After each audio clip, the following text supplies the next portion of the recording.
ईश्वर के अंश प्रिय भक्तों, आओ आज हम सब मिलकर इस प्रभु परमात्मा की चर्चा करते हुए सबसे पहले नर्क देखते हैं कि ये नर्क क्या है। देख पा रहे हैं आप ये तस्वीरों में किस तरह से हमें जीव आत्माओं को प्रताड़ित करते हुए दिखाया जा रहा है। ये बताने का ये तस्वीरें प्रयास कर रही हैं कि इस प्रकार यमराज के दूत इन जीवों को ऐसे ऐसे कष्ट देते हैं जो इस ईश्वर को जानकर इसकी भक्ति में अपने जीवन को नहीं बिताते हैं। आप देख पा रहे हैं कैसे अग्नि में जला रहे हैं, पहाड़ों से फेंक रहे हैं, कैसे भाले चुभोए जा रहे हैं, कैसे कुल्हाड़ी से काटे जा रहे हैं, किस तरह पानी में डुबोए जा रहे हैं और न जाने किस किस प्रकार से इसमें दंड देते दिखाई दे रहा है। तो विचार करें, ये जो सारा दंड है ये मिलता है, अवश्य मिलता है, यहीं मिलता है, किसी और जगह ये लोक नहीं है। ये हमारे चौगिर्द लोक है, ऐसे ही इसी मृत्यु लोक में है। हम इसके बहुत ही करीब हैं लेकिन हम इसको जानते नहीं हैं। आज इस बात को क्लियर करने के लिए शहंशाह बाबा जी ने अपनी ये बात रखी, श्लोक द्वारा सुने।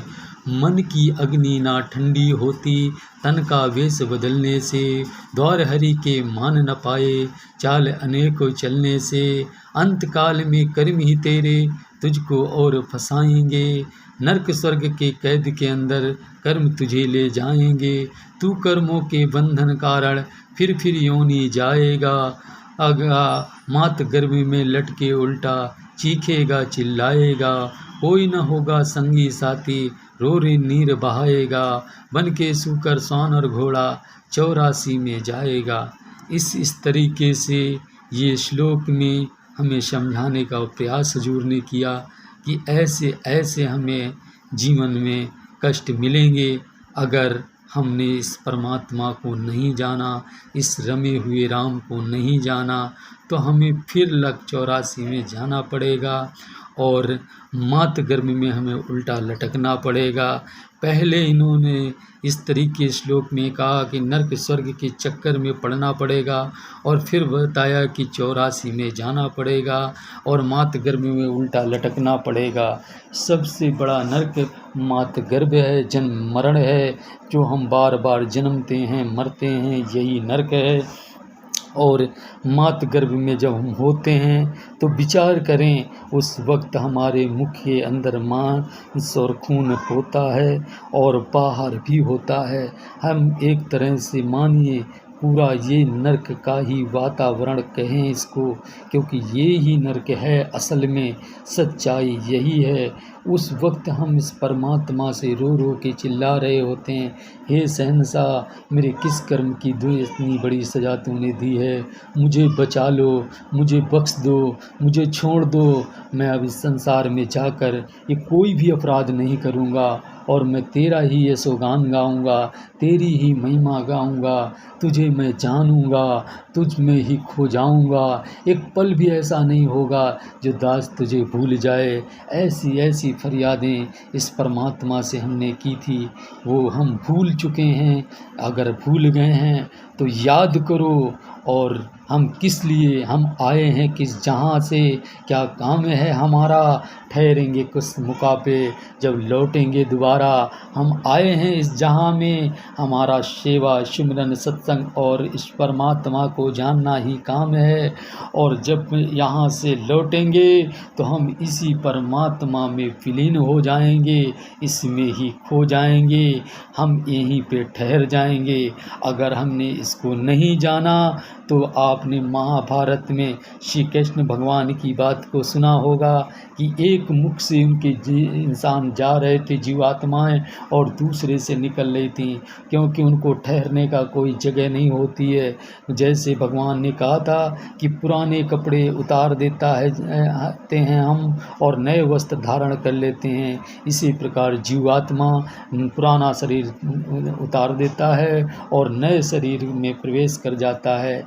तो इसी तरीके से नर्क स्वर्ग के चक्कर में वो पड़ा रहता है और 84,99,000 कुछ योनियों में अपने जीवन को बिता रहा होता है और तड़प रहा होता है, रो रहा होता है, सांप बन के घिसट रहा होता है, बिच्छू बन के ज़मीन पे पत्थरों पे चल रहा होता है, बाकी जानवर बन के प्यासा भूखा मर रहा होता है, शेर का निवाला बन रहा होता है, शिकारियों की गोली का सामना कर रहा होता है, भाले का शिकार बन रहा होता है, न जाने किस किस तरीके से उसको दंड सहने पड़ रहे होते हैं। अगर हमें इससे बचना है तो अब समय है, अब की पासा ना पड़ा तो फिर लग 84 जाएं, अब की बार मानो दें पाकर हम इस ईश्वर को जान लेते हैं, जिसको जानने के लिए इस धरा पर हम आए हुए हैं।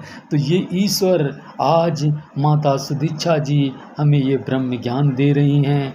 और विचार करो कि जब ये साकार सद्गुरु इस नाकार को दिखाएंगे और उस वक्त हम इसको जानेंगे, ये मन और आत्मा कितनी आनंदित होगी जब हम इस परमात्मा को जान लेंगे। है निकट सूझत नहीं, दिग दिग ऐसे जिन, तुलसी इस संसार को भयो मोतिया दिन। ऐसे परमात्मा को जब हम जानकर देख लेंगे और इसकी भक्ति में लग जाएंगे, इसके हम दीवाने बन जाएंगे, उस पल यकीन मानो कि भाई बहनों वो स्वर्गमयी वातावरण होगा। उससे सुंदर कोई स्थान नहीं हो सकता जहाँ पर हम बैठकर इस प्रभु को देख रहे हों और इसके यशोगान में लगे हों। उस पल मन के आनंद का कोई ठिकाना नहीं होगा। उस पल आप विचार करके देख लीजिए, क्या भूख लगेगी, क्या प्यास लगेगी। जिस ईश्वर को हम जन्म जन्मांतर से ढूंढ रहे हों वो हमारे समक्ष हो, फिर हमें क्या भूख और प्यास की चिंता होगी, क्या हमारे घर की हमें चिंता होगी। हम स्वामी हमारा हमारे सामने हो, फिर ये जाने इसका काम जाने, ऐसी अवस्था होगी और यही स्वर्गमय वातावरण होगा।